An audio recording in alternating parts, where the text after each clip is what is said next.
Good morning, everyone. My name's Ivan. Welcome back to my channel, Seasonal Adventures. I'm about to check out, or in a few minutes once I've done this video, and then I'll upload it later. And yeah, it's going to give you a review of my stay at the Rendezvous Hotel. I've stayed here before. Since I created my channel October 2022. Yeah, that's when things have been recorded, obviously. So anything before that, if I've stayed at the Rendezvous Hotel prior to 2022, which I think I have, yeah, there were no videos of it on YouTube. Yeah, it was great.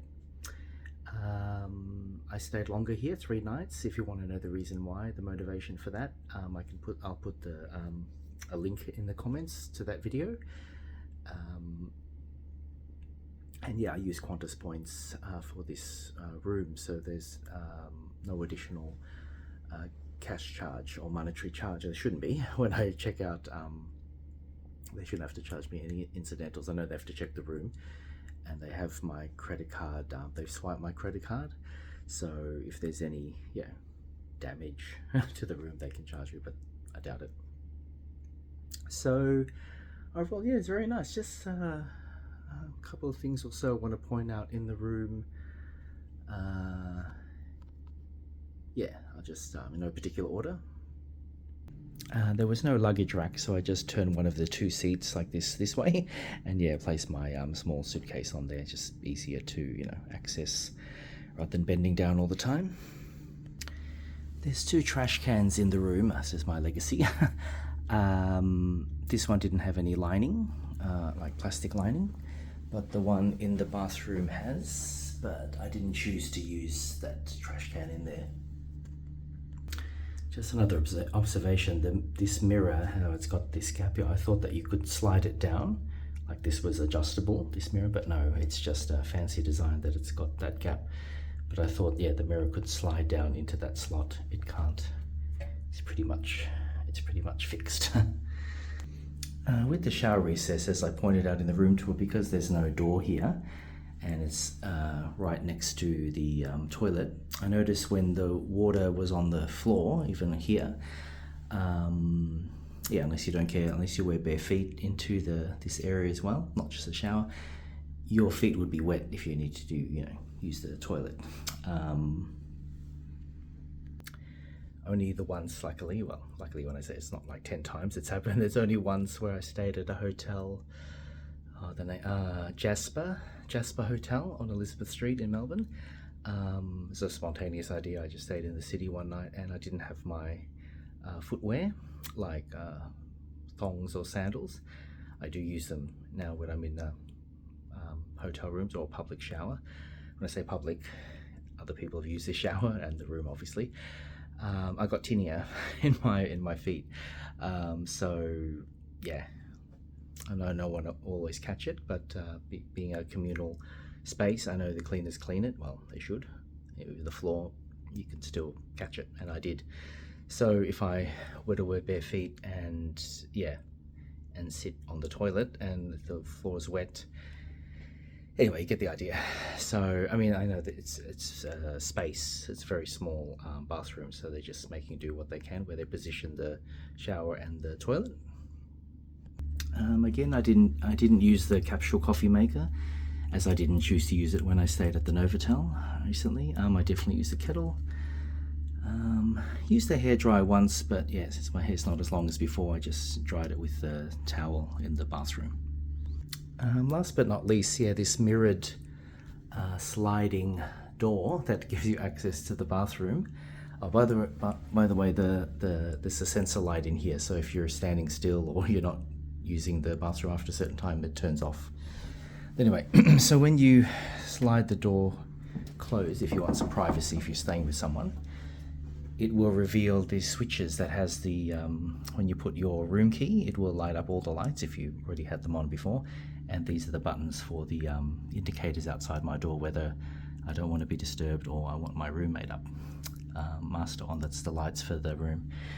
But if if you open the door, which obviously you might want it open fully, you can see what's going to happen here. It blocks all these controls. So yeah, if you were stumbling about at night and you wanted to, I don't know, turn on the light. I know that's probably why it's a sensor light. Actually, I've just answered my own question. The hotel has reacted to that. People, other guests in the past probably complained that with this door fully open, they couldn't find the controls easily, you know, when you first get orientated to a room, and the bathroom was dark. But there's a sensor light, it will come on at night. But if you on the reverse side, if you're coming home or back to your room and you're trying to put the room key into the slot for the light, and you're struggling because all the lights all the lights are off, you're like, where is it? And yeah, you just have to maybe leave it like this when you go out, and then so when you come back to your hotel room, you'll be able to find it and put your room key into the slot for the lights. Otherwise, this TV's more modern compared to the one at the Novotel Collins, and just from appearances alone, Novotel seems more modern. Maybe the building's the same age, I'm not sure. But Rendezvous, definitely think the history's from around the 1930s. If you look at it, if you Google it, I think the building was here since 1932. I'm not sure about the building that the Novotel is housed in.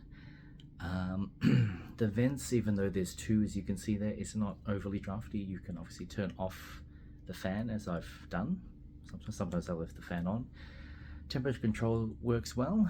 I know we're just into spring here in Melbourne, but the nights are still a little bit brisk, so I have turned it on as needed.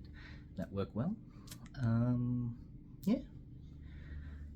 As I said, I've stayed at Rendezvous Hotel, you know, not just once, a few times, a handful of times, and I will again. It's a great location for those that haven't been to Melbourne. It's right near the main transport hub, Flinders Street Station. It's just 30 seconds walk, a minute walk. You saw all the different cuisines I had over the 3 nights that I stayed here. Plenty of choose. I mean, you're right on the doorstep of the city, you know, you can't complain of going hungry. Yeah, it's great. The lifts work well. They don't make any weird chimes or strange noises like they did at the Novotel. They're smaller. The lifts are much smaller in size, so it would be a bit of a squeeze if there were even 4 adults, and then if they also had their luggage, maybe already 2 people, the lift would be full. But the lifts here go directly from the ground floor to the guest's room because you need to swipe your card. Unlike, as I explained, the Novotel, it has 2 sets of lift shafts that take you to reception and then another set of lifts to your room. So yeah, I guess it works out that I chosen to stay here 3 nights where I only stayed 1 night at Novotel. Novotel was the first time. And again, sorry, I'm repeating myself, I've stayed here more than once at Rendezvous. Okay, that's it. I've got everything. I've checked that I haven't. Oh, actually, I just have to unplug my phone charger, put that away, and out of here. It's only around about 20 past 8. Checkout time is 11. You probably think, why don't you leave at 11:15? My doctor's appointment, just a routine checkup, is at 11. So I need to get back to the car and head out to my doctor's appointment. So I know there's plenty of time because it's not even 8:30 and the appointment's at 11. Maybe I'll stop by at my apartment first. I'm not sure. We'll see how we go. Anyway, thank you if you've been watching my videos of my I guess, yeah, staycation of sorts, a working staycation, because I had shifts on Friday, Saturday and Sunday. Day off today being Monday. So yeah, thank you for watching. If you have, thank you for the comments I've had recently, or comments anytime, but just recently I've had comments while I've been staying in the city, making these videos for you. Okay, until next time, thank you for watching, and yeah, bye for now.